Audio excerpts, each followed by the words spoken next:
এবার দুর্গাপুরের দিকে নজর রাখবো। দুর্গাপুরে মহিলার হার ছিনতাই। দুর্গাপুর সিটি সেন্টারের ঘটনা। ছিনতাইয়ের সময় ছিঁড়ে যায় হার, অর্ধেক হার নিয়েই চম্পট দুষ্কৃতীরা। গাড়ি করে চম্পট দেয় দুষ্কৃতীরা। আমাদের সঙ্গে রয়েছেন প্রতিনিধি অর্পণ। অর্পণ, কি আপডেট পাওয়া যাচ্ছে? এটা তো সোমবার রাতে দুর্গাপুরের সিটি সেন্টারে একেবারে যে ডেলি মার্কেট, সেখান থেকে বাজার করে আসছিলেন এক ভদ্রমহিলা এবং তার বান্ধবীর সাথে ছিলেন।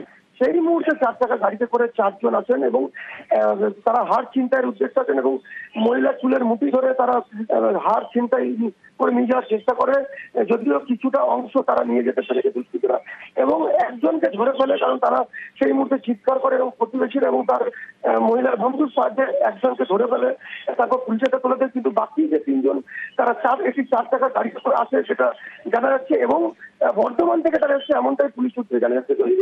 বাকি 3 জনের খুঁজে তল্লাশি চালাচ্ছে সিটি সেন্টার ফাঁড়ির পুলিশ এবং এই ঘটনায় একজনকে গ্রেফতার করা হয়েছে।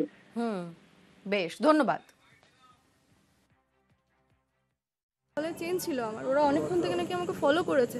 তো আমার বান্ধবী আর আমার বন্ধু ছিল সঙ্গে, তো ওদের মাঝখানে আমি হাঁটছি, তো ওদেরকে ছিটকে দুদিক থেকে ফেলে দিয়ে আমার চুলের মুঠিটা পেছন থেকে টেনে ধরে চেনটাকে টান মেরে একজনের ছুট আর একজনা ওই আমার বন্ধু পেছন পেছন ছুটে তাকে ধরতে পেরেছে। থানাতে এসে জানতে পারছি ওটা 4 হুইলারে এসেছিল। 4 হুইলারে এসে 2 জনকে নামিয়েছে আর 2 জন গাড়িতে ছিল, টোটাল 4 জন ছিল ওরা। ওই একই জায়গায় পেটস কলোনির অপোজিট থেকেই ওরা টান মারছে বারবার।